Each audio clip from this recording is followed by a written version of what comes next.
फिर से समझना पड़ेगा।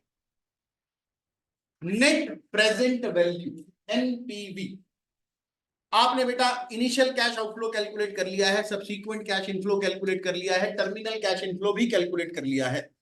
फिर बेटा हमने सीखा एनपीवी टेक्निक। एनपीवी टेक्निक ये बोलते हैं सर हर साल में जो पैसा आने वाला है फ्यूचर में, आप उसको आज की डेट में जाने वाले पैसे से सीधा सीधा कंपेयर नहीं कर सकते। कंपैरिजन करने के लिए पहले क्या करना पड़ेगा, प्रेजेंट वैल्यू में कन्वर्ट करना पड़ेगा। याद है सब, प्रेजेंट वैल्यू में कन्वर्ट करना पड़ता है। सर प्रेजेंट में कैसे कन्वर्ट करते हैं, प्रेजेंट वैल्यू फैक्टर लगाना पड़ता है। क्या लगाना पड़ता है बेटा, प्रेजेंट वैल्यू फैक्टर। तुम्हारी क्लास में भी सेम एग्जांपल था बेटा, 10 लाख रुपए लगाए, 5 लाख आ रहे, 6 लाख आ रहे, 4 लाख आ रहे, एनपीवी आ गई थी 2.5 लाख रुपए। तो 2.5 लाख रुपए एनपीवी पॉजिटिव का मतलब होता है कि जो भी आपने प्रोजेक्ट से रिक्वायर्ड रिटर्न रखी थी, आपको एक्चुअल में उससे ज्यादा रिटर्न मिल रही है।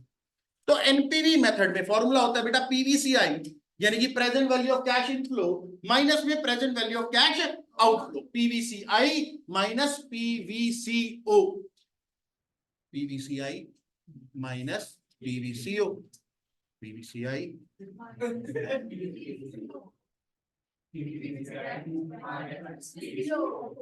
Present value of cash inflow minus present value of cash outflow. आज की डेट में आने वाला पैसा माइनस आज की डेट में जाने वाला पैसा। बेटा मेरे पास आ जाएगा नेट प्रेजेंट वैल्यू। सर आज की डेट में आने वाला पैसा अगर 15 लाख रुपए है और जाने वाला पैसा अगर 10 लाख रुपए है, तो एनपीवी कितनी मिली, 5 लाख रुपए। और एनपीवी पॉजिटिव होने का मतलब क्या होता है, जितनी रिटर्न आप कमाना चाहते थे आपको एक्चुअल में उससे ज्यादा रिटर्न मिल रही है। जितनी रिटर्न आप कमाना चाहते थे आपको एक्चुअल में उससे ज्यादा रिटर्न मिल रही है। और अगर एनपीवी गलती से नेगेटिव हो जाए, हाँ जी बेटा, अगर एनपीवी गलती से नेगेटिव हो जाए तो इसका मतलब, अरे जवाब चाहिए बेटा, गलत हो गए ठीक कर देंगे कोई दिक्कत नहीं है, लेकिन प्रोसेस करना जरूरी है, सोना नहीं है। NPV positive actual return required return से ज्यादा है, NPV negative actual return required return से कम है। कितनी है ये तो पता ही नहीं चला सर। अगर आपका रिक्वायर्ड रेट 10% का है, आपने अपनी एनपीवी कैलकुलेट कर ली, एनपीवी यहां पर आपके पास पॉजिटिव आ गई, तो आपने बोल दिया सर आपका जो एक्चुअल रिटर्न है ना वो रिक्वायर्ड रिटर्न से ज्यादा है, यानी कि 10% से ज्यादा है। बहुत बढ़िया, एक्चुअल रिटर्न रिक्वायर्ड रिटर्न से ज्यादा है ये पता चल गया है, लेकिन एक्चुअल रिटर्न एग्जैक्टली कितने परसेंट है ये तो पता ही नहीं चला।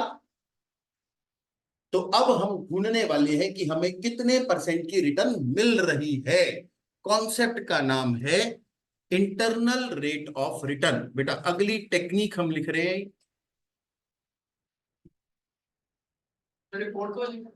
हाँ, इंटरनल रेट ऑफ रिटर्न। बेटा सीएमए के बच्चे इसको 5th टेक्निक के नंबर से रिकॉर्ड करेंगे, ठीक है।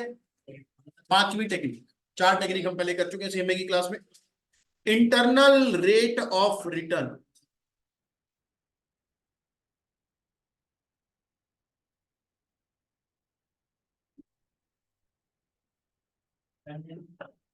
Internal rate of return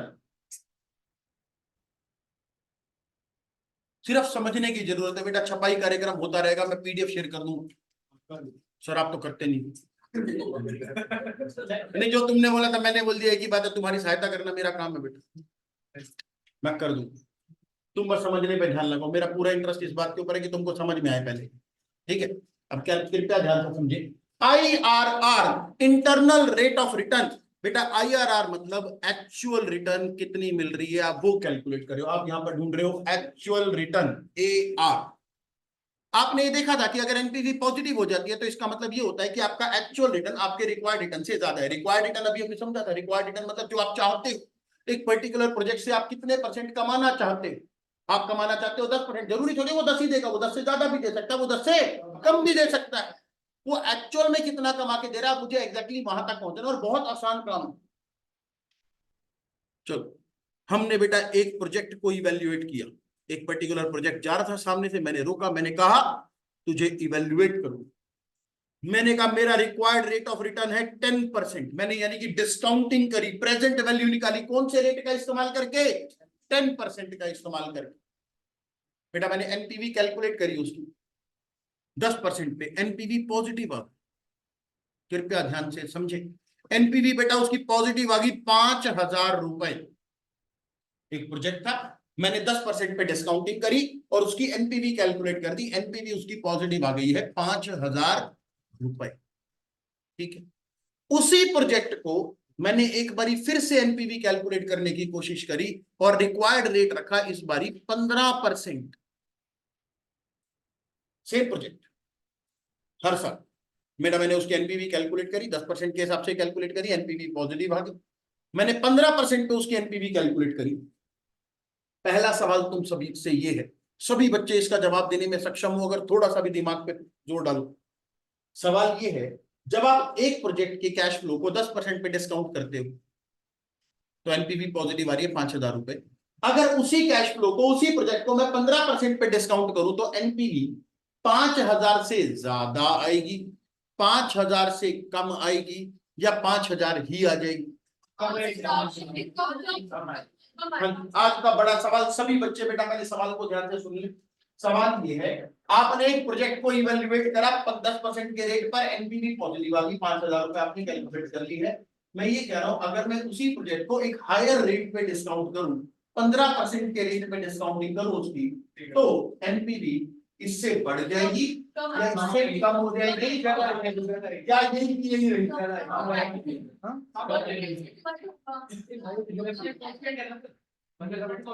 investment भी वही है, कैश इनफ्लो भी वही है, सिर्फ रेट बदल रहा है। हाँ जी, सिर्फ रेट बदल रहा है बेटा, रेट। ये वाला डिस्काउंटिंग वाला 10% की जगह 15% हो गया।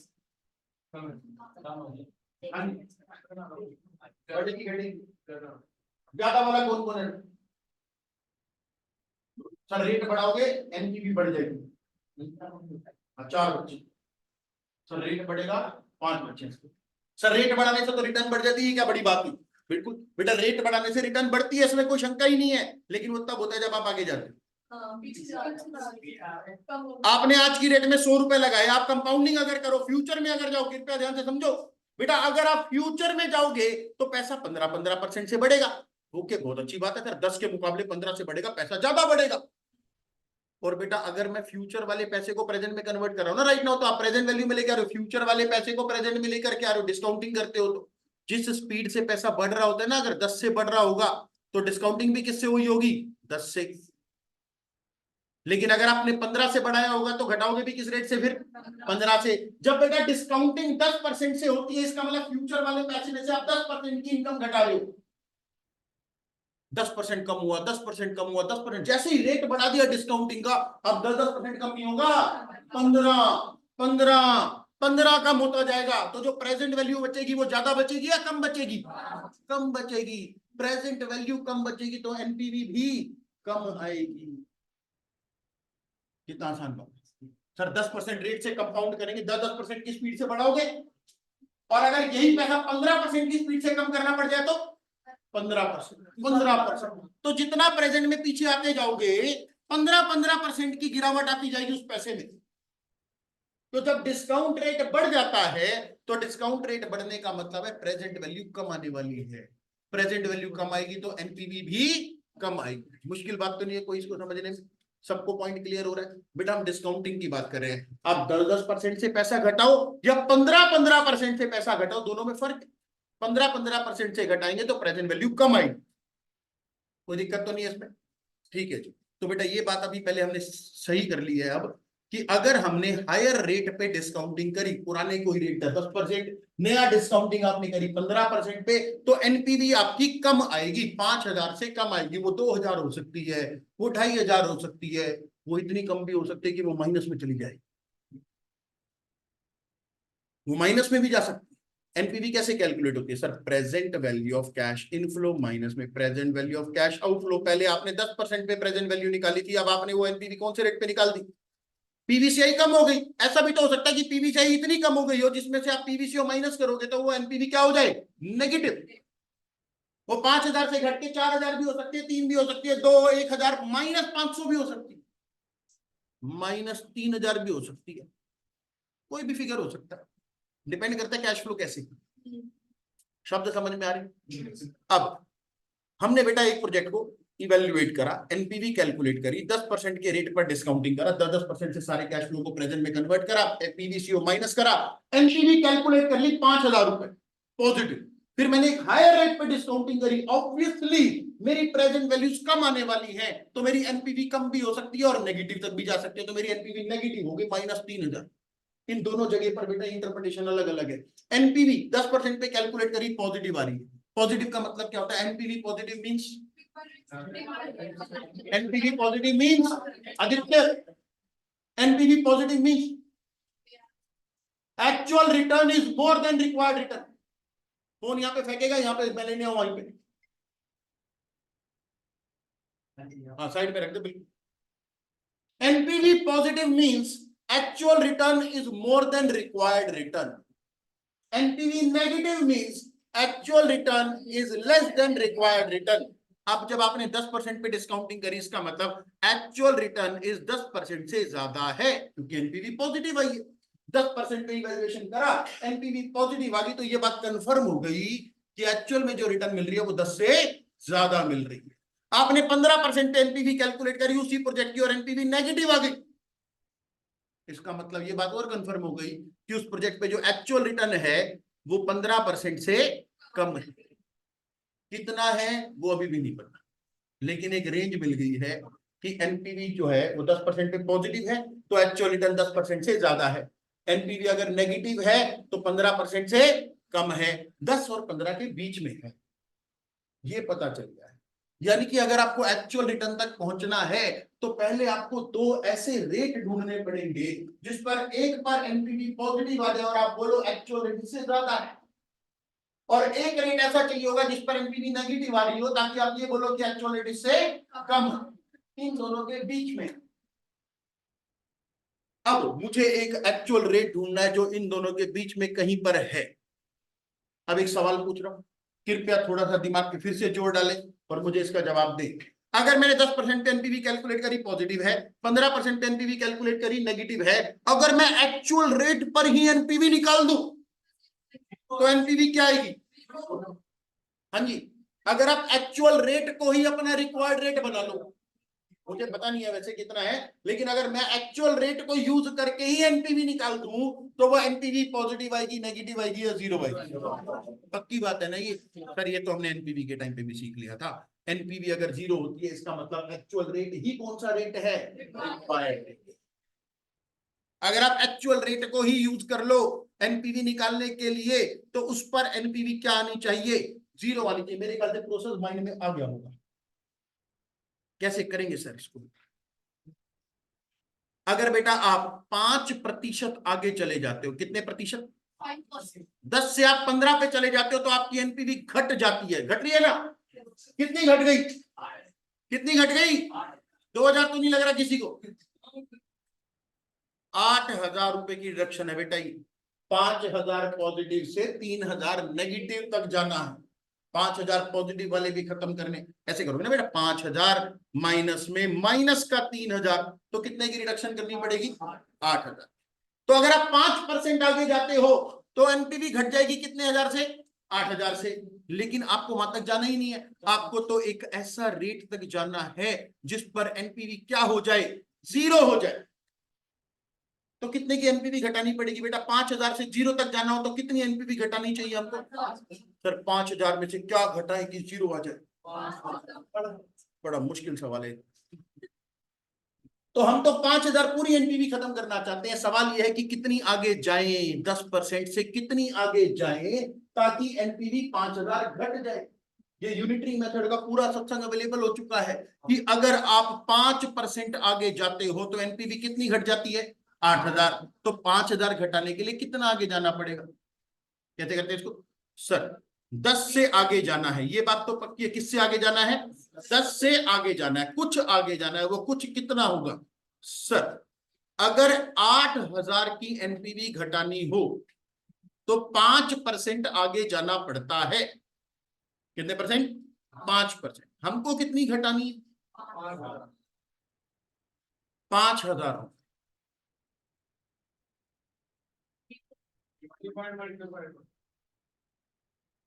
अगर 8000 की एनपीवी घटानी हो तो 5% आगे जाना पड़ता है। 5000 की एनपीवी घटानी हो तो कितना आगे जाना पड़ेगा?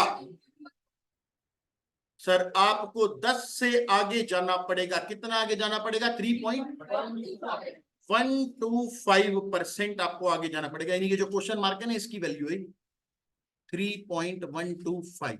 10 से आगे जाना है, एक्चुअल रेट तक जाना है। तो एक्चुअल रेट कितना हो गया सर? 10 में अगर 3.125% आगे चले जाएंगे तो एक्चुअल रेट कितना हो जाएगा? 13 कोई मुश्किल काम तो नहीं है सर। यूनिटरी मेथड है तो बचपन से कर रहे। 5 किलो सेब इतने के तो 2 किलो कितने? 3%। बड़ा सवाल तो यही है सर, ये 2 रेट कहां से आएंगे? इसके लिए हम स्टेप सीखेंगे। 2 रेट तक पहुंचना है, इसमें क्या करना है? ये तो यूनिटरी मेथड है सर, ये इसमें तो क्या ही दिक्कत है? बताओ, आपने आसान आसान काम बता दिया, मुश्किल काम बताओ पहले आप। बेटा ये 2 रेट आपको सवाल में नहीं मिलेंगे। ये 2 रेट तक आपको पहुंचना पड़ेगा, उसके लिए हम स्टेप सीखेंगे। ये 4th स्टेप है आईआरआर कैलकुलेट करने का। उससे पहले 3 स्टेप और है। ये 2 रेट तक पहुंचना।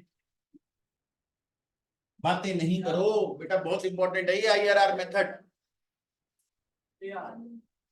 मेथड का नाम आईआरआर है।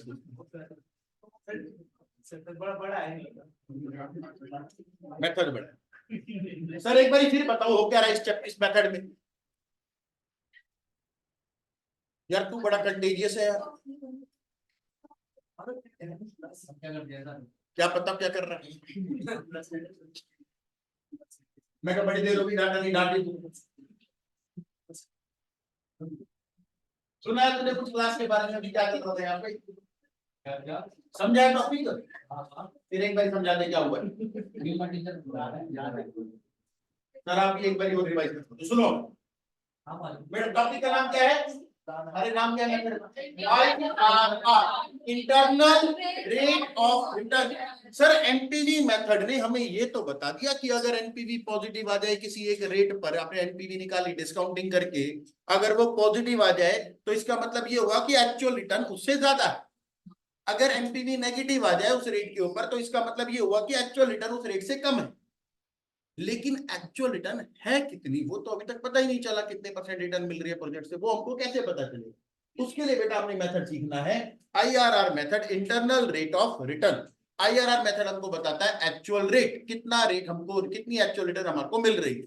तो वहां तक पहुंचने के लिए बेटा पहले मैंने देखा, अगर मैं एक प्रोजेक्ट को किसी एक रेट पर एनपीवी कैलकुलेट करता हूं और पॉजिटिव आ जाती है, तो ये बात कंफर्म है कि एक्चुअल रेट 10% से ज्यादा हो गया। अगर मैंने 10% पर एनपीवी निकाली और वो पॉजिटिव है तो एक्चुअल रेट 10 से ज्यादा हो गया, ये बात पक्की होगी।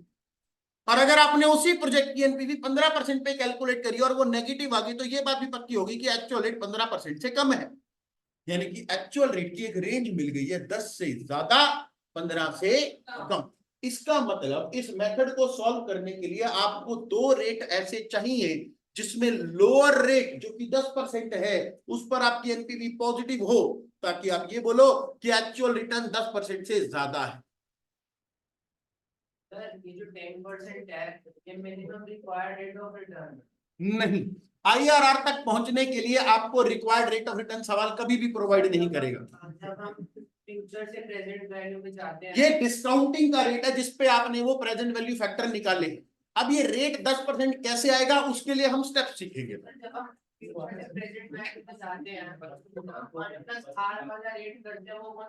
रिक्वायर्ड रेट यही है, वो 10% होगा। लेकिन उसको आप रिक्वायर्ड रेट मत बोलो ना। आप देखो, जब मेरे पास रिक्वायर्ड रेट 10% क्वेश्चन में दे रखा है तो मैं 10% को रिक्वायर्ड रेट मान लूंगा। जब मुझे अपने रेट यूज करने पड़ेंगे, आप जो फॉर्मूले में उस आर को यूज करते हैं ना, उसको बोलते हैं डिस्काउंटिंग रेट। आप किस रेट से प्रेजेंट वैल्यू निकाल रहे हो, तो वो रेट आपका डिस्काउंट रेट है। हाँ, ये डिस्काउंट रेट हो जाएगा। आप 15% से प्रेजेंट वैल्यू निकालोगे तो 15% डिस्काउंट रेट हो जाएगा। ये दो रेट रैंडम रेट, ये दो, वही तो मैं सिखाऊंगा बेटा, अभी मैं वही तो समझा रहा हूँ। ये 2 रेट आपको सवाल में नहीं मिलेंगे, यहां तक हमको पहुंचना पड़ेगा। 3 स्टेप लगेंगे, अभी सीखेंगे। आओ बेटा आगे चले। Internal rate of return, 2 rate पर बेटा हमने डिस्काउंटिंग करनी है, तो वो 2 रेट आपको चाहिए। एक पर एनपीवी पॉजिटिव आनी चाहिए, एक पर एनपीवी नेगेटिव आनी चाहिए, तभी आप आंसर निकाल पाओगे। दोनों पर सर अगर पॉजिटिव आ जाए तो दिक्कत क्या है? अगर दोनों पर पॉजिटिव आ जाए, इधर बेटा आपकी 5000 एनपीवी पॉजिटिव, इधर आपकी 3000 NPV positive. Sir 5000 NPV positive मतलब एक्चुअल रेट 10% से ज्यादा है। Okay good. 15% पे भी एनपीवी 3000 पॉजिटिव हो जाए, इसका मतलब एक्चुअल रेट 15% से भी ज्यादा है, कहां तक जाएगा, रेंज ही नहीं है कोई। तो आपको रेंज बनाने के लिए एक पॉजिटिव और एक नेगेटिव एनपीवी चाहिए, ताकि आप अपने आईआरआर को लॉक कर सको कि इस दोनों के बीच में मिल जाएगा। सर अब ये सिखा दो, ये आएगा कैसे रेट, ये दो रेट हमारे को मिलेंगे कैसे, ठीक है जी। ये रेट निकालने के बाद ये एनपीवी निकालना है। बिल्कुल एनपीवी निकाल लोगे, वो तीसरा स्टेप। आओ बेटा आईआरआर की कैलकुलेशन सीखे स्टेप वाइज। स्टेप वाइज तक चलने से पहले एक बात और सीख लेते हैं। जब बेटा अभी हमने ये वाला एग्जांपल किया था, बेटा तुम्हारी क्लास के अंदर भी एग्जांपल हो चुका है, यही वाला पिछली क्लास में ही करवाया। 10 लाख रुपए लगाए, 5 लाख, 6 लाख और 4 लाख रुपए आ रहे थे। जिन बच्चों ने पढ़ा था उनको याद। एक बात बताओ, जब ये पैसे अलग अलग आ रहे थे बेटा, वेरिंग कैश फ्लो अलग अलग आएगा, तो कौन सा कैश फ्लो हो गया, वेरिंग कैश फ्लो। गलती से अगर ये पैसे सेम होते तो कांस्टेंट कैश फ्लो। सर क्या दिक्कत है इसमें, हमको कोई दिक्कत नहीं, क्या इसको ऐसा ही करने की जरूरत होती है। बेटा देखो, जब ये पैसा अलग अलग था तब तक तो आपको अलग अलग फैक्टर से मल्टीप्लाई करने की जरूरत थी। अब ये पैसा सेम हो गया, 5 लाख 5 लाख 5 लाख, अगर गलती से कांस्टेंट कैश फ्लो हो तो आप बेटा इसको इससे मल्टीप्लाई करोगे और बाद में आप इन सबको ऐड करने वाले हो, तो 5 लाख तो कॉमन नहीं आ जाएगा। 5 लाख मल्टीप्लाई बाय पहला factor plus 5 lakh multiply by दूसरा factor plus 5 lakh multiply by तीसरा फैक्टर, 5 लाख कॉमन आ जाएगा, अंदर ये सारे फैक्टर ऐड हो जाएंगे। क्या मैं ठीक कह रहा हूं बेटा? जैसे ही ये सारे फैक्टर ऐड हो जाएंगे, इन सारे फैक्टर्स के टोटल को बोलते हैं हम present value annuity factor. Individually these factors are called present value factor. इन सबके टोटल को बोल देते हैं present value annuity factor. Sir क्यों बोल देते हैं? क्योंकि बेटा इन सबको टोटल करने का मौका ही तब लगता है जब ये सब कॉमन आए, और कॉमन आने का मतलब है ये सब सेम अमाउंट होना चाहिए, इक्वल अमाउंट होना चाहिए, यानी कि किस्तें होनी चाहिए, एन्युटी। अगर कॉमन नहीं आएगा तो फैक्टर बनेगा ही नहीं टोटल वाला। चलो ठीक है,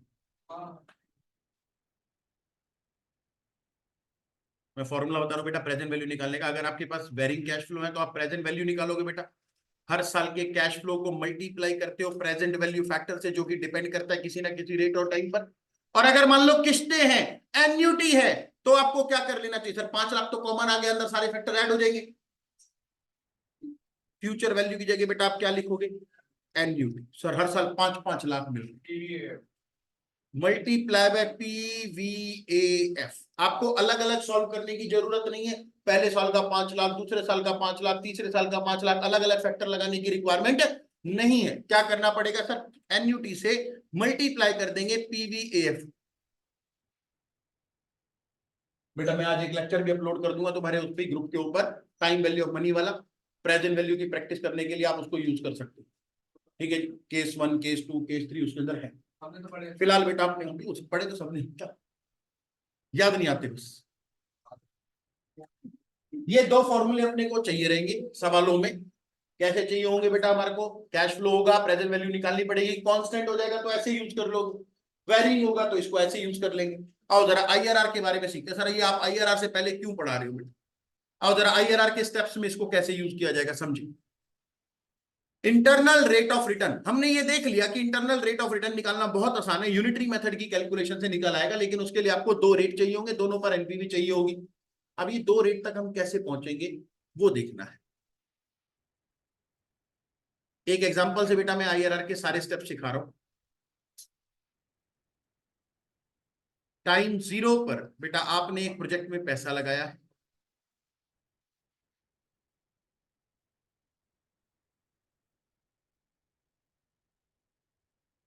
टाइम 0 पर बेटा आपने एक प्रोजेक्ट में पैसा लगाया है 1,36,000 रुपए, और हर साल बेटा ये प्रोजेक्ट आपको पैसे दे रहा है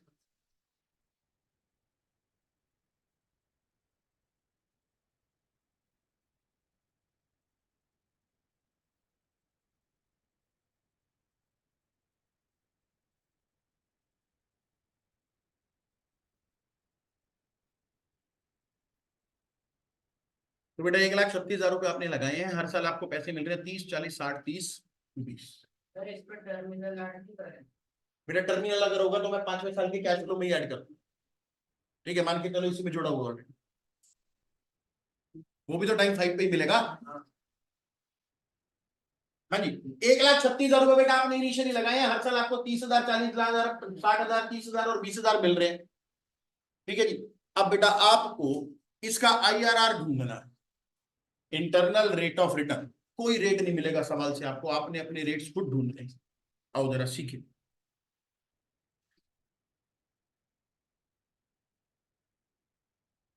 पहला स्टेप,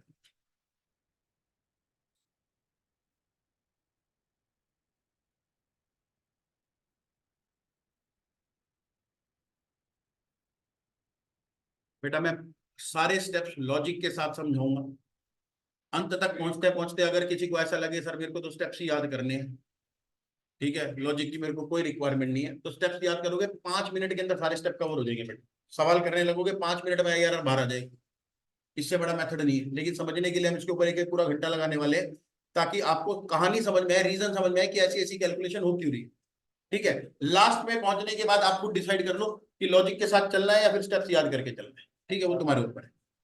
कंप्यूट फेक पे बैक पीरियड। कंप्यूट फेक पे बैक पीरियड। सर कैसे कैलकुलेट करेंगे? Initial cash outflow,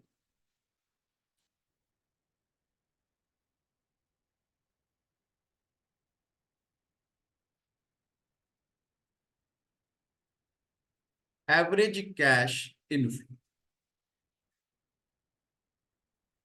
initial cash outflow, initially कितने पैसे लगाए बेटा आपने? 1,36,000। और आपको हर साल पैसे तो वैसे अलग अलग मिल रहे हैं।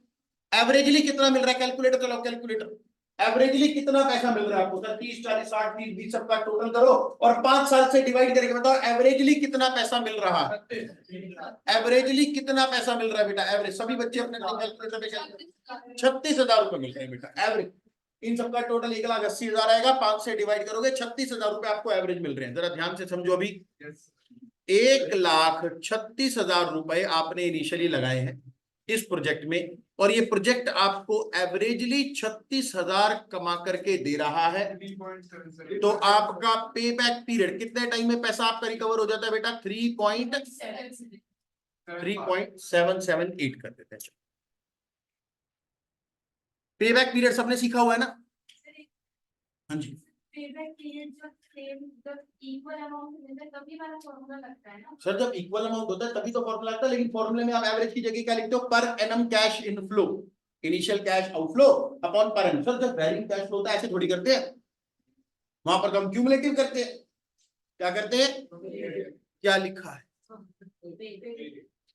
ये सही नहीं है, ओरिजिनल नहीं है, और सही बता रहा हूं ये तो पीरियड भी नहीं है। आओ थोड़ा सा ज्ञान का एनहेंसमेंट करें, ज्ञान का वर्धन करेंगे बेटा। ध्यान से जरा देखो, ये दिखने में ऐसा लग रहा है, कैलकुलेशन ऐसी नजर आ रही है सब 3.77 ईयर्स के अंदर हमारा पैसा आ जाएगा, समझ यही आता है।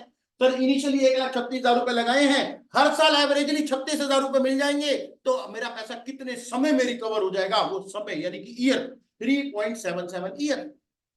ये ईयर्स है ही नहीं। अब मैं दिखाता हूं इसकी हकीकत, ये फेस में छुपा हुआ है किसी, ये ईयर्स है ही नहीं।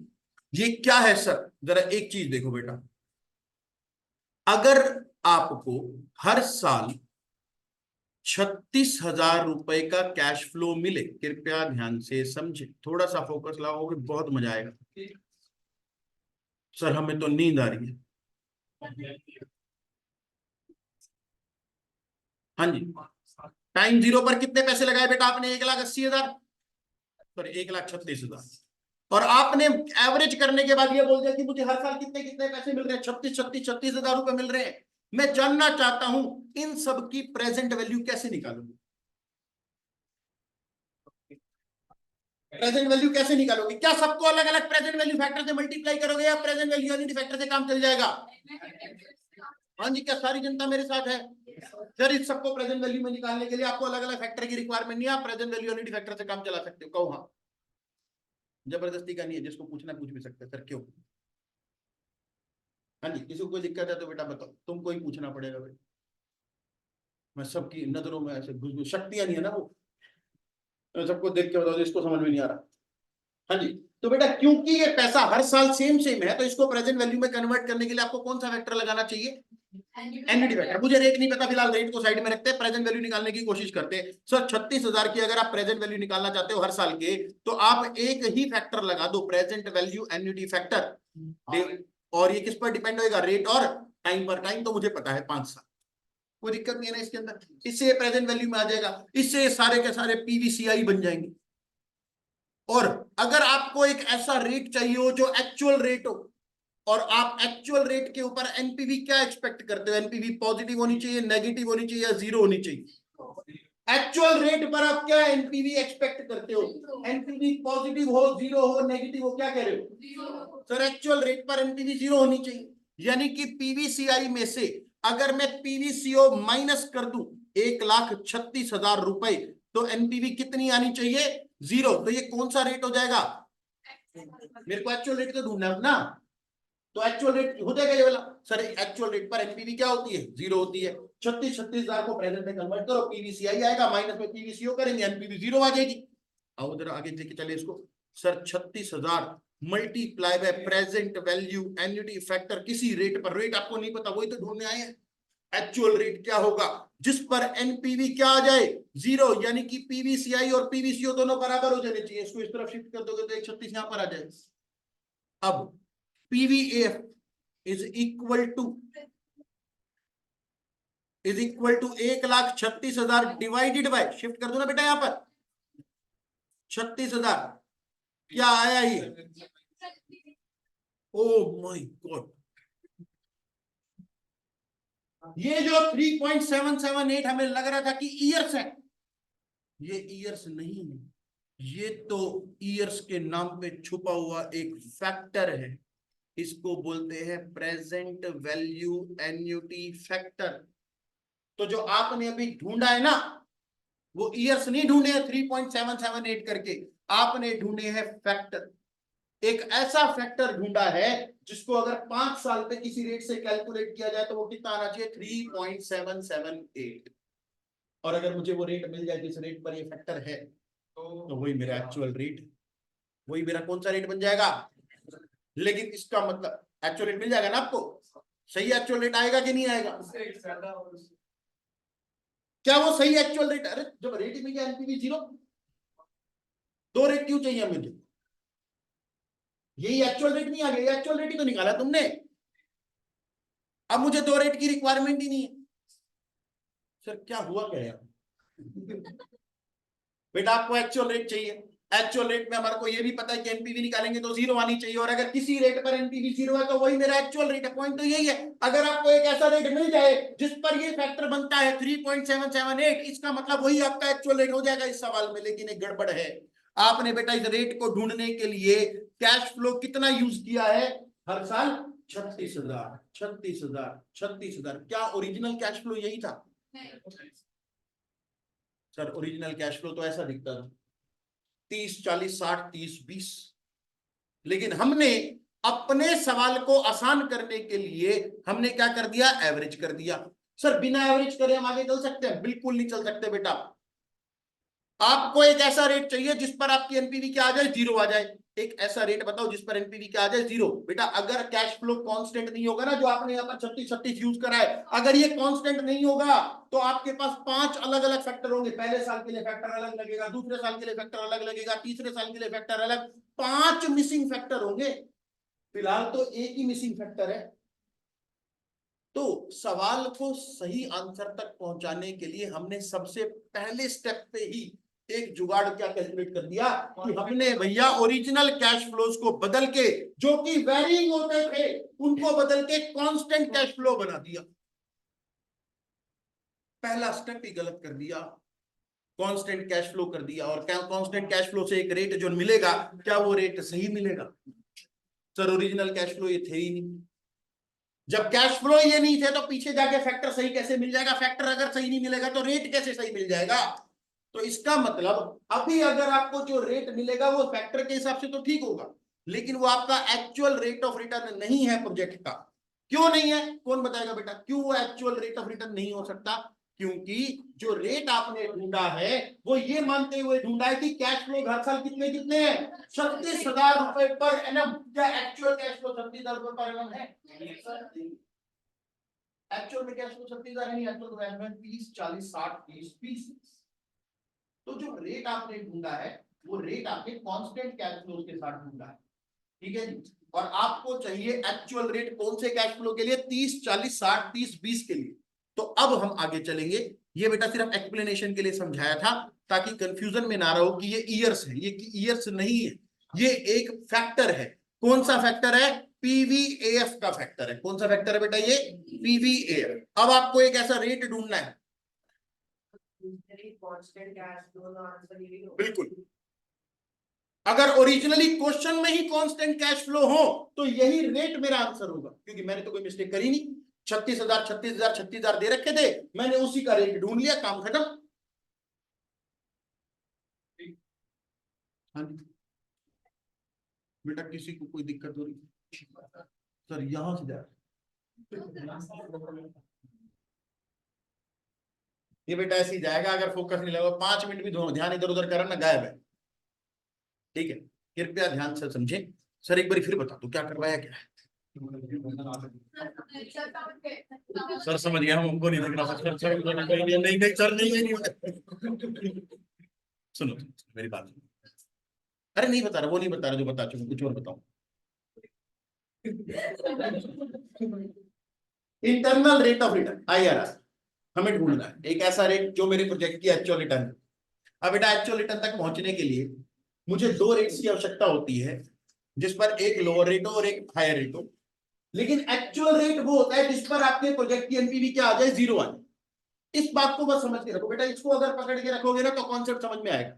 मुझे एक ऐसा रेट चाहिए जिस पर आपके प्रोजेक्ट की एनपीवी क्या आ जाए, 0। आपको रेट नहीं पता, आपको वो रेट ढूंढना है जिस पर एनपीवी क्या आ जाए, 0 आ जाए। जरा सोचते हैं क्या ऐसा करके आप उस रेट पर पहुंच सकते थे? बेटा मान लो आपका 3 साल का भी हमने क्वेश्चन किया था, टाइम 0 पर आपने 10 लाख रुपए लगाए। कृपया ध्यान से समझिए इस चीज को। टाइम 1 टाइम 2 टाइम 3 कितने कितने? 5 लाख 6 लाख और 4 लाख। मैं जानना चाहता हूं, कोई रिक्वायर्ड रेट नहीं है बेटा क्वेश्चन में, मैं जानना चाहता हूं एक ऐसा रेट, मैं जानना चाहता हूं एक ऐसा रेट जिस पर एनपीवी 0 आ जाए। यानी कि आप इसकी प्रेजेंट वैल्यू कैलकुलेट करो, इसकी भी प्रेजेंट वैल्यू कैलकुलेट करो और इसकी भी प्रेजेंट वैल्यू कैलकुलेट करो, पीवीसीआई आ जाए और उसमें से पीवीसीओ माइनस करे तो एनपीवी क्या बन जाए, 0। वही मेरा एक्चुअल रेट है। कॉन्सेप्ट यही है, एक्चुअल रेट पर एनपीवी निकालोगे तो वो 0 आएगा। तो बस मुझे वो रेट नहीं पता, कोई बात नहीं। आओ बेटा, रेट नहीं पता तो कोई दिक्कत नहीं है, एनपीवी निकालने की कोशिश करते हैं। 0 एनपीवी चाहिए। प्रेजेंट वैल्यू कैसे निकालते sir? 5 lakh multiply by present value factor. Rate तो आपको पता नहीं है, साल तो पता है ना, प्लस दूसरे साल का cash flow sir 6 lakh multiply by present value factor. Rate तो पता नहीं है, यही वाला रेट होगा जो यहाँ पे लग रहा है, वही वाला रेट यहाँ पे भी लगना है, लेकिन साल हमको पता है, दूसरा रेट नहीं पता। Plus 4 lakh multiply by present value factor. Rate हमको नहीं पता, साल पता है, तीसरा। ये सारे प्रेजेंट वैल्यू बन गए। पीवीसीआई माइनस में पीवीसीओ करोगे तो एनपीवी क्या चाहिए, 0। यानी कि ये पूरी कैलकुलेशन किसके बराबर होनी चाहिए, 10 लाख के बराबर होनी चाहिए। ओके वेरी गुड, इक्वेशन मुझे मिल गई है। लेकिन इस इक्वेशन में पता है कितनी मिसिंग फिगर है? अगर आपके पास कोई शक्तियां ऐसी हैं जिससे आप ये 3 मिसिंग फिगर ढूंढ लो तो तुम्हारा IRR आ चुका है। नहीं है तो बताओ, एक इक्वेशन में से 3 मिसिंग फिगर निकाल सकते हो क्या? गलती से 5 साल का सवाल होता 5 मिसिंग फिगर होती, 10 साल का क्वेश्चन हो जाएगा 10 मिसिंग फिगर हो जाएगी। तो इसको सॉल्व करने का क्या तरीका हो सकता है? सर इसको सॉल्व करने का इकलौता तरीका यह है कि मिसिंग फिगर एक बचे। तो वो तभी हो सकती है जब वो प्रेजेंट वैल्यू सेपरेट फैक्टर्स ना हो करके प्रेजेंट वैल्यू एन्युटी फैक्टर हो जाए, तभी हो सकता है, अदरवाइज नहीं हो सकता है। और प्रेजेंट वैल्यू एन्युटी फैक्टर बनाने की पहली शर्त ये होती है कि किस्तें होनी चाहिए, एन्युटी होनी चाहिए, सेम अमाउंट होना चाहिए।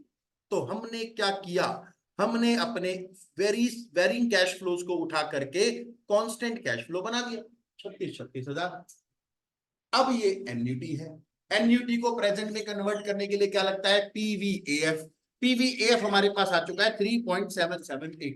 अब बस एक सवाल बचा है कि ये 3.778 का जो फैक्टर है ये किस रेट पर है। अगर वो रेट आपको पता चल जाए तो आपके पास एक आईआरआर आ जाएगा, लेकिन वो आईआरआर कौन से कैश फ्लो के लिए है, 36,000 रुपए पर एनम के लिए। आपका ओरिजिनल कैश फ्लो है कितना, 30, 40, 60, 30, 20। चले आगे बेटा नेक्स्ट स्टेप पे।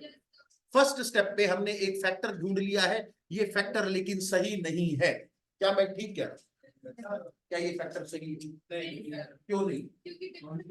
ओरिजिनल कैश फ्लो वेरिंग है और आपने जो फैक्टर निकाला ये कांस्टेंट कैश फ्लो से निकाला। सीधी सी बात है कि ये फैक्टर ठीक नहीं है, लेकिन मेरे पास यही है, क्या करूं, जैसे तुम बच्चे, मेरे पास यही फैक्टर भी ठीक नहीं और तुम भी। अब हम क्या करेंगे सर, अब हम इस फैक्टर को ढूंढने चलते हैं किस रेट पे ये फैक्टर आता है। स्टेप 2,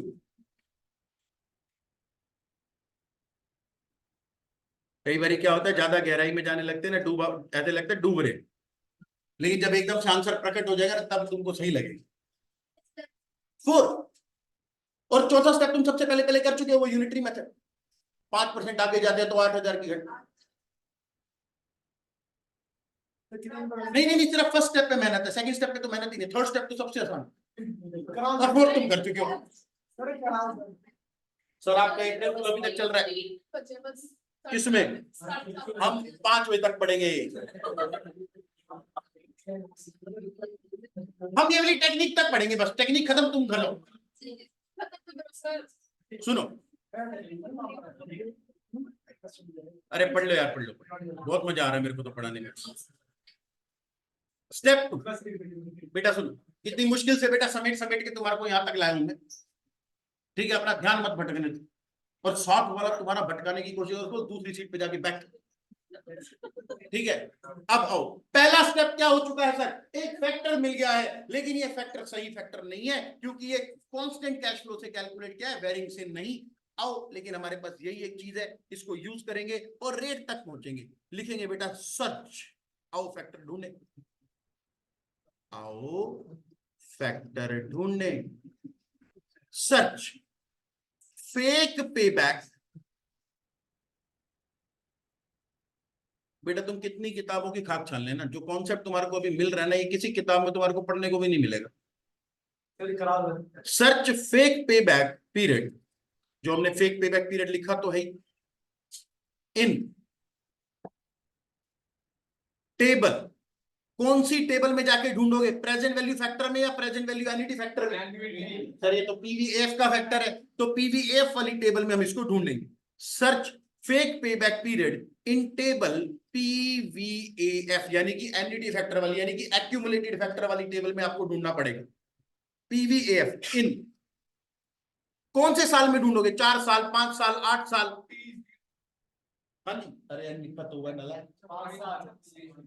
सर जितने साल का फैक्टर है उसी उसी वाले साल में जाके ढूंढेंगे हम। 5 साल का प्रोजेक्ट है तो 5 साल में ढूंढेंगे, 8 साल का प्रोजेक्ट है तो 8 साल में ढूंढेंगे। कहां से? स्टेप 1 में हमारे पास क्या आ चुका बेटा, 3.778 आ गया। 3.778 किस चीज को रिप्रेजेंट कर रहा है सर, एक फैक्टर को।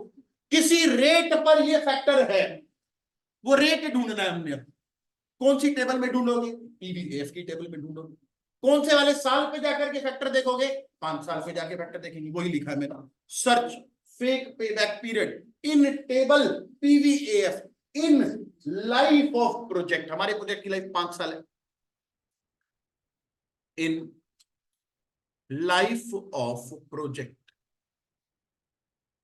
ये स्टेप 2 है। 3.778 को पीवीएफ की टेबल में जाके ढूंढेंगे, किस रेट पे आ रहा है भाई, 5 साल में किस रेट पर ये फैक्टर नजर आता है, ढूंढे।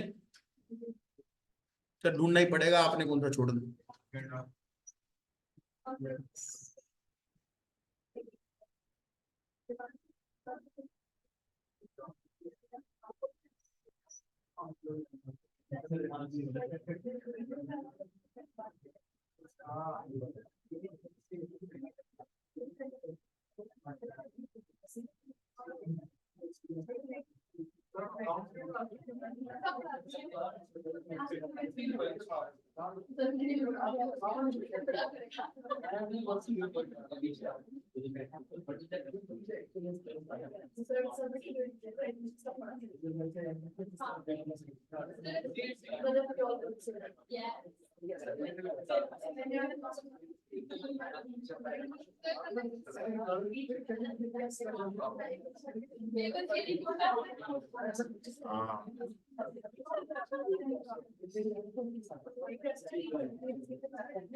हाँ जी बेटा, जरा सर दिखेगा इस पे दिख रहा है, हाँ ये दिखा ठीक, सर वो नहीं करना न्यू बायोडाटा।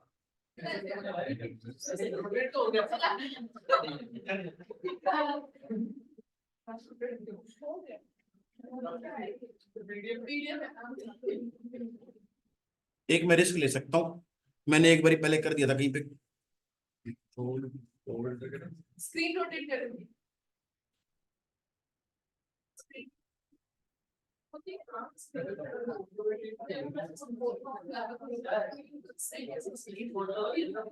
अरे कोई बात नहीं, मैं फाइल भेज दूंगा यार, तुम सुनो, बता रहा हूँ ना, ये टेबल है पीवीएफ की, इसमें फैक्टर ढूंढने आया हूं मैं।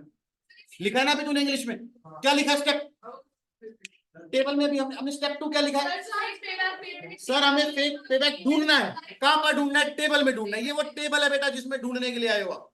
और ये जो एन नजर आ रहा है ना, एन, ईयर 1 2 3 4 5 6 7, हमने कितने साल में ढूंढना है? 5 साल में। तो 5 साल में बेटा हमने ढूंढना है फैक्टर अपना।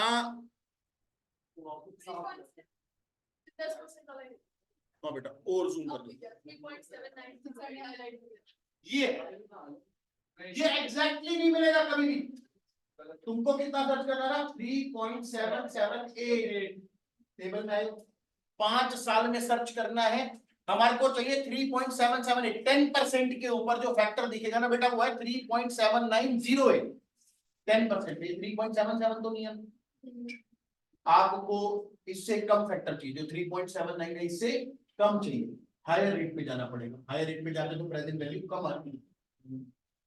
तो हम क्या सर्च करने के लिए आए, फटाफट बताओ। 3.778 हम ढूंढेंगे फैक्टर्स टेबल के अंदर बेटा। 10% पे जो आपको फैक्टर नजर आ रहा है वो है 3.79।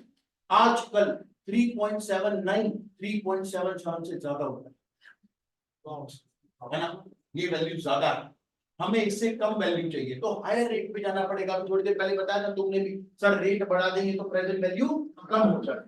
अब मैं थोड़ा सा आगे जा रहा हूं बेटा, 1% और आगे चलते हैं। 10% की टेबल थी, 11% की टेबल देखो बेटा। 11% पे फैक्टर है बेटा हमारे पास 3.695। 11% पे कितना है? 3.6959। 10% पे कितना था? 3.7908। बस मुझे इतना सी जानकारी तुम्हारे को दिखानी थी कि आपको टेबल में ये फैक्टर मिलते हैं। टेबल में जाओगे, सर्च करोगे, आपको ये फैक्टर मिल जाएगा। आ जाओ यहां पर,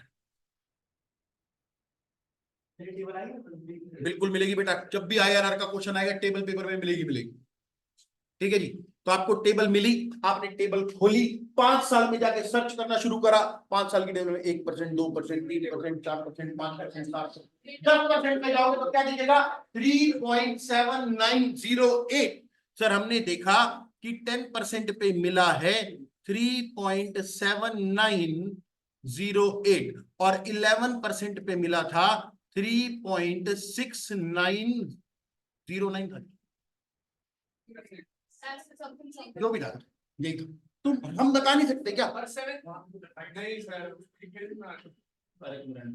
नहीं, कैलकुलेटर में तुम्हारे को पीवीएफ निकालने नहीं आता 11% वाला। 11% वाला 5 साल का फैक्टर बताना बेटा, कैलकुलेटर पे अभी सिखा तुमने। आओ बेटा मेरा कैलकुलेटर पे बताना ये फैक्टर कैसे निकलेगा सर 11% वाला। 1 डिवाइडेड बाय 1.11, पहला फैक्टर, दूसरा फैक्टर, तीसरा फैक्टर, चौथा फैक्टर, पांचवा फैक्टर, इन सब का टोटल जीटी 3.6959। 09 नहीं है, 59 है। कैलकुलेटर पे नहीं निकलते क्या ये फैक्टर? निकलते हैं। आओ, 2 स्टेप हो गए बेटा, 2 स्टेप हो गए। कितना छोटा सा स्टेप है, इसमें तो कुछ करा भी नहीं है। पहले स्टेप में बेटा हमने एक फेक पे बैक पीरियड ढूंढ लिया, फिर हमने टेबल में जाकर के उस वाले फैक्टर के रेट ढूंढ लिए। हमारा अभी तक एक्चुअल रेट नहीं है, 2 रेट तो चाहिए ही थे, 2 रेट मिल गए हैं, 10% और 11%। लेकिन लेकिन क्योंकि आपने अपने कैश फ्लोज को चेंज किया था, याद है ना, अभी गलती गलती 50 30 40 60 30 20 को 36 36 36 बनाया था, उससे ये रेट मिले हैं। तो इस रेंज के अंदर मिस्टेक हो सकती है, इस रेंज में मिस्टेक हो सकती है। हम श्योर होने के लिए क्या करेंगे, रेंज को और वाइड कर देंगे। हमको 10 और 11 मिल गए रेट, हम बेटा 10 और 11 को कंसीडर नहीं करेंगे, हम अपनी रेंज को और वाइड कर देंगे। 2% यहां से कम कर दो, 2% यहां पर बढ़ा दो, तो आपके पास जो नए रेट आएंगे ना बेटा, वो आएंगे 8 और 13। सर ये हम क्यों कर रहे हैं बेटा, आपने जो रेट ढूंढे हैं 10% और 11%, में ये नहीं कह रहा कि ये गलत ही होंगे, बट ये गलत हो सकते हैं क्योंकि आपने कैश फ्लो गलत यूज करे थे, फैक्टर गलत आया था, तो रेट कैसे ठीक मान लूं। और हमारे पास पेपर में इतना सवाल नहीं होता, जब ग्रेजुएशन का पेपर होता है ना, तो बच्चे कैसे सॉल्व करते हैं बताता हूँ। बीकॉम के अंदर कैसे करवाएंगे, 10 और 11% पे ले लेंगे काम। हमारे पास पेपर के अंदर टाइम की वैसे बहुत कमी रहती है, बीकॉम के अंदर 1 घंटे का पेपर होता है, 3 घंटे में करना होता है, बहुत टाइम। हम क्या करेंगे, 10% पे एनपीवी निकालेंगे, पॉजिटिव आ गई, ऐसे तो चाहिए होता है, लोअर रेट पे एनपीवी पॉजिटिव दिया तो बच्चा खुश, यस 10% पे एनपीवी पॉजिटिव आ गई, 11% पे फिर कैलकुलेट कर रहा है, इस उम्मीद से कर रहा है कि एनपीवी नेगेटिव आएगी, पॉजिटिव आ जाएगी। अब क्या करें सर, अब तो 11% पे एनपीवी पॉजिटिव हो गई, यही मेरा लोअर रेट होगा। अब हायर रेट एक और अगला 12 पे फिर एनपीवी निकालेंगे, फिर पॉजिटिव आएगी।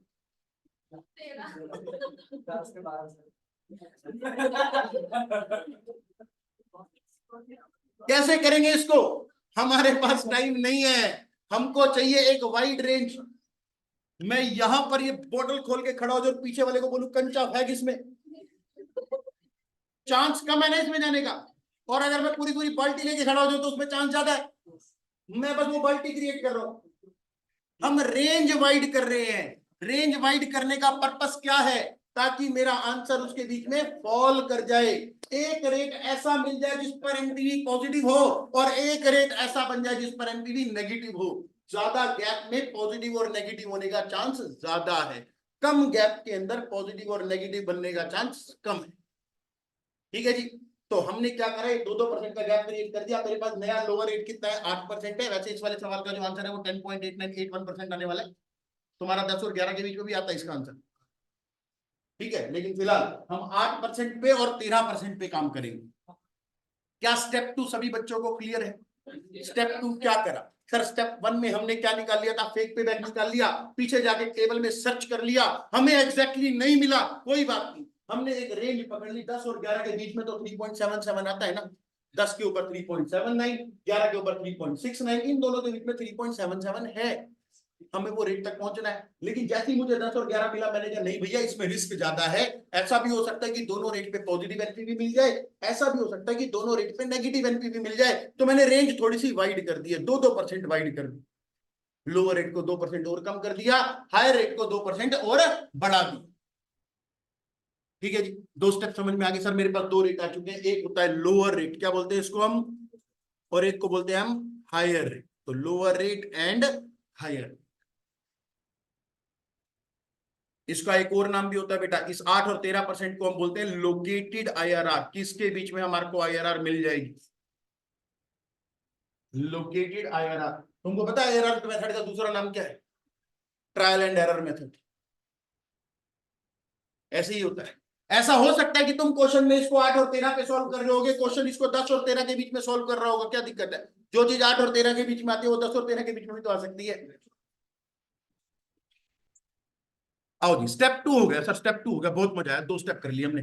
पहला स्टेप में हमने क्या करा, हमने एक पीरियड ढूंढ लिया फेक पे बैक जो कि प्रेजेंट वैल्यू फैक्टर था, फिर हमने उस फैक्टर से रेट बना लिए। अब मेरे पास 2 रेट आ गए, अब क्या करें, अब बेटा एनपीवी निकालेंगे, स्टेप 3। बस खत्म होने वाला बेटा, 10 मिनट में फ्री कर दूंगा तुमको।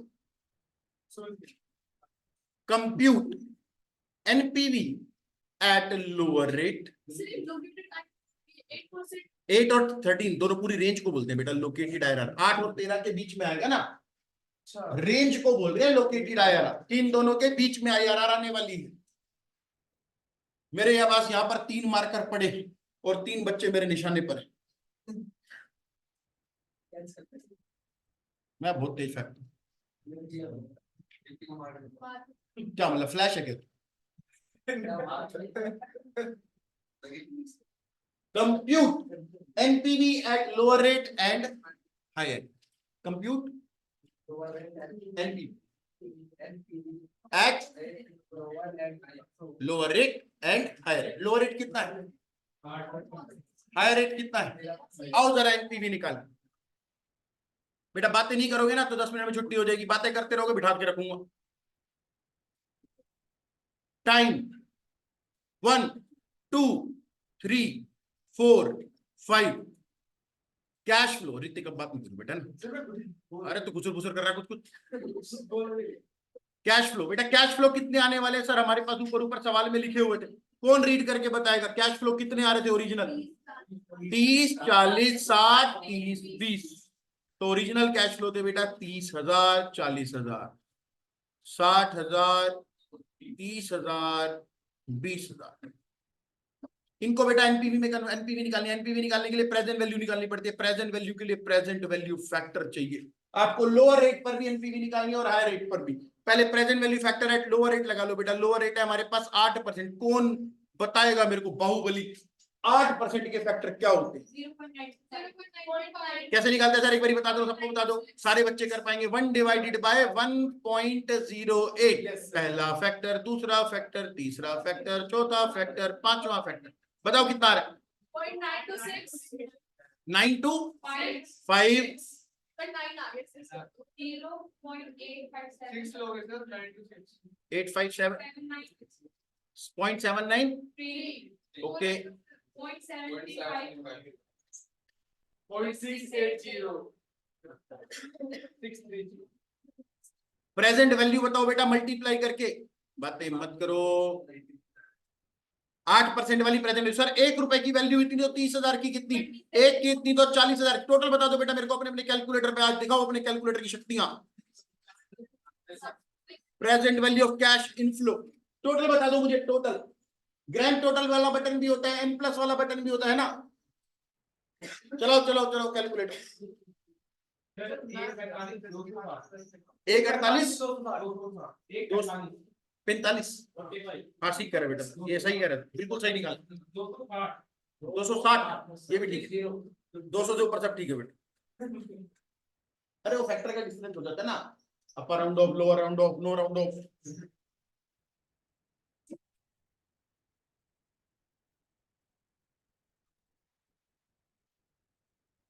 मैं मान गया क्लास खत्म होने वाली है।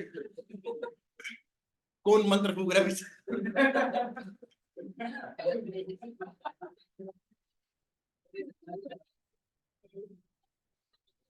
देखो बाकी सबका तो बेटा। नए बच्चे, तेरा नाम क्या भूल गया मैं? वीरेंद्र, तेरे को सब कुछ समझ में आ रहा है? ऐसा तो नहीं लग रहा कि बहुत ज्यादा हो गया एकदम से? तो अब मैंने कहा पहले दिन में भाई ऐसे ना लगे, यहाँ पे तो ऐसे ही होता है रोज। मैं 1.5 घंटे से ऊपर पढ़ाता ही नहीं बेटा कभी। अरे मैं सर एक क्लास और तुम्हारे को पता है अगले हफ्ते मेरी क्लास डबल डबल है सारी। किसकी डबल है वो? फिर इसका मतलब तुम्हारी 2 बारी डबल डबल होगी। ओ सब्जी मंडी आगे चल रहे हो?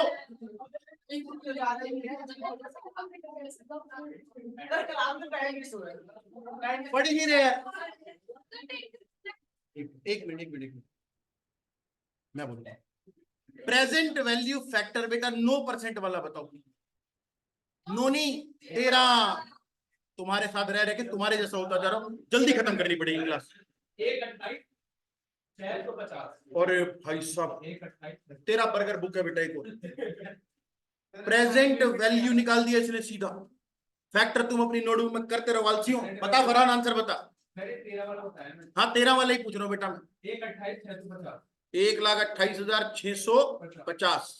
बातें करने वाले रह गए, काम करने वाले कमा गए। PVCI minus PVCO. अरे पीवीसीओ कितना इस सवाल में?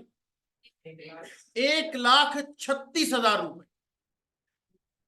1,36,000 रुपए पीवीसीओ है 1,36,000, 8% रेट पर एनपीवी पॉजिटिव आ रही है सर, यही हम चाहते थे, 9,260 रुपए पॉजिटिव। और अगले रेट पर हमारी उम्मीद के मुताबिक एनपीवी नेगेटिव भी आ रही है।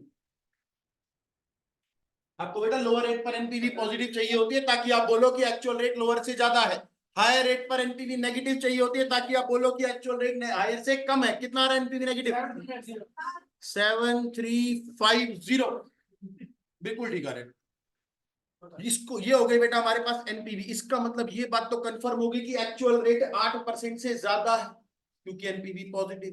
13% पे नेगेटिव है तो एक्चुअल रेट 13% से कम है।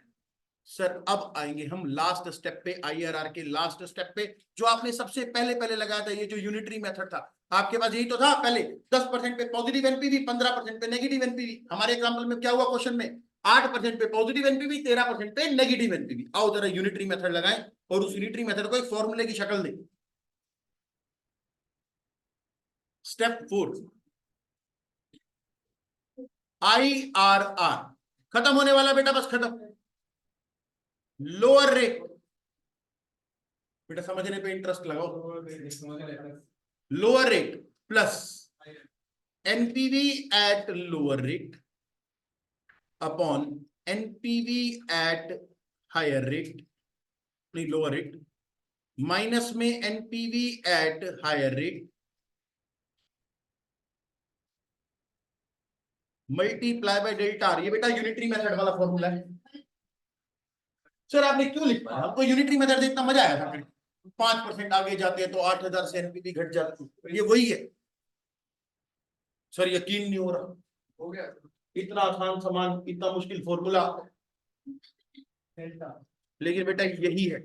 सुनो, लोअर रेट आपके केस में कितना है बेटा? 8। 8 से तो ऊपर ही है ना एक्चुअल रिटर्न, वहां पे आपका 10 से ऊपर आ रहा था, आपने 10 प्लस किया था कैलकुलेशन में, plus NPV at lower rate, जो कि बेटा यहाँ पर 9,260 है। ओरिजिनल जो एग्जांपल था वहां पर थी 5,000 लोअर रेट पे 10% पे NPV, upon NPV at lower rate 9,260 minus NPV at higher rate. तो ऑलरेडी माइनस में है, तो माइनस माइनस क्या हो जाएगा? प्लस। जैसे वहां पर होता 5,000 और 3,000 नेगेटिव था तो हमने दोनों को ऐड करके 8,000 लिखा था। आपने डिवाइडेड बाय 8,000 लिखा था ना बेटा यहाँ पर, ये देखो। तो NPV at lower rate upon NPV at lower rate minus में एनपीवी एट हायर रेट, और मल्टीप्लाई बाय डेल्टा आर। ये 5% है आपका लोअर रेट और हायर रेट का डिफरेंस। 5% नहीं है सर बेटा 5 है आपका, 8 और 13 के बीच में भी 5 का ही गैप होता है। आपके हर सवाल के अंदर अगर आप यही स्टेप लगाओगे तो 5 का ही गैप आएगा, क्योंकि एक का गैप तो टेबल से मिलेगा। मान लो पीछे मिल गया 17, 18, तो तुम 2% इसको घटाओगे, 2% उसको बढ़ाओगे, हमेशा 5 का ही गैप बनेगा नॉर्मली। तो लोअर रेट पे एनपीवी 9,260, हायर रेट पे एनपीवी 7,350 नेगेटिव, तो ये प्लस हो जाएगा, multiply by delta are. Delta R कितना है बेटा? 5। डेल्टा आर मतलब change in rate, delta R मतलब चेंज इन रेट 10.70 बेटा, 10.78, 10.76, 10.81 तक सारे आंसर ठीक है, जिसका जो भी आ रहा है ओके, कोई दिक्कत नहीं हो सकती, ठीक है। हाँ, वो फैक्टर की वजह से डिफरेंस हो सकता है बेटा, तो आ सकता है, उसमें कोई दिक्कत नहीं। हो गए सर। स्टडी मेट का क्वेश्चन है बेटा, जितना तुमने सीख लिया ना स्टडी मेट का 60% से ज्यादा सिलेबस हो गया। जितना हमने सीख लिया ना स्टडी मेटल के 60% से ज्यादा क्वेश्चन खत्म हो गए तुम्हारे, लेकिन हमने इस पे भी 6 क्लासेस और लगानी है। भारी चैप्टर है बेटा। अरे बैठो, किसने बोला छुट्टी होगी? स्टेप एक बार रिकॉल करवाने दे, इतनी मुश्किल से समझाया यार। ना ना ना, 4 स्टेप, 4 स्टेप बेटा। आईआरआर टेक्निक का नाम क्या है? Internal rate of return, IRR. NPV method हमें ये तो बता देता है कि आपका एक्चुअल रेट ऑफ रिटर्न है वो रिक्वायर्ड रिटर्न से ज्यादा है या कम है, लेकिन कितना है ये तो बता ही नहीं रहा। वो कैसे पता चलेगा? आईआरआर मेथड से। Internal rate of return, internal rate of return में हम पहला स्टेप क्या लगाएंगे? Sir step 1, sir fake payback. देखो 4 स्टेप बेटा, मैं बता रहा हूं 5 मिनट का सवाल होता है।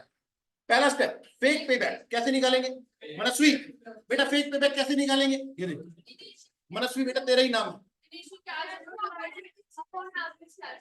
Initial cash outflow upon average cash inflow, पहला स्टेप होगा initial cash outflow upon average cash inflow, पहला स्टेप हो चुका है कंप्लीट। सेकंड स्टेप जाके रेट को टेबल में ढूंढना है, टेबल में गए रेट ढूंढना, दो रेट मिल जाएंगे 10 11 12 13 14 15%, कोई भी दो रेट मिल गए, ओके 2% 2% का गैप बनाओ, लोअर रेट को 2% कम कर दो, हायर रेट को 2% बढ़ा दो, तो फाइनल रेट आगे क्या बोलते हैं इसको, लोकेटेड आईआरआर रेंज मिल गई, एक लोअर रेट एक हायर रेट। फिर थर्ड स्टेप एनपीवी निकाल लो, लोअर रेट पे भी एनपीवी निकाल दो, हायर रेट पे भी एनपीवी निकाल दो, एनपीवी आ गई, एक पर पॉजिटिव होनी चाहिए एक पर नेगेटिव होनी चाहिए। सर मान लो पेपर में किस्मत अच्छी नहीं निकली, सवाल ऐसा हुआ कि हमने 2% फैला भी लिया था, 8% पे एनपीवी निकाली पॉजिटिव आ गई, बड़ा अच्छा लगा, 13% पे फिर से एनपीवी निकाली पॉजिटिव आ गई, बड़ा खराब लगा, अब क्या करें सर, 13 पे भी पॉजिटिव आ गई ना, तो इसको हम लोअर रेट मान लेंगे, एक नया हायर रेट ढूंढना पड़ेगा, 5% का जंप और ले लो। 8 और 13 के बीच में कितना गैप था, 5, 8 पे पॉजिटिव एनपीवी आ गई, 13 पे कैलकुलेट करा फिर पॉजिटिव आ गई, किस्मत खराब थी, 5% का जंप और ले लो, नया हायर रेट 18%, 13% पे एनपीवी पॉजिटिव है उसको लोअर रेट मान लो, 18% पे एनपीवी निकालो, नेगेटिव आ गई तो अच्छी बात है, वो कौन सा रेट हो जाएगा, हायर रेट हो जाएगा, तो अब 13% लोअर रेट है, 18% हायर रेट है, एक पर पॉजिटिव एक पर नेगेटिव एनपीवी आ गई, लास्ट में बस क्या करना है, unitary method, IRR is equal to lower rate plus NPV at lower rate upon NPV at lower rate minus में NPV at higher rate multiply by delta R. अगर हमारे लोअर रेट के ऊपर एनपीवी पॉजिटिव है और higher rate पे भी NPV positive आ गई तो क्या करेंगे सर, हायर रेट को पुराने वाले हायर रेट को लोअर रेट मान लेंगे और एक नए हायर रेट पे जाएंगे। गलती से ऐसा हुआ 8% पे एनपीवी कैलकुलेट करी वही नेगेटिव आ गई, इसको हायर रेट मान लेंगे सर, 5% पीछे चले जाएंगे। कितना मुश्किल कॉन्सेप्ट है बताओ, जिसको मुश्किल लग रहा है निकल जाओ।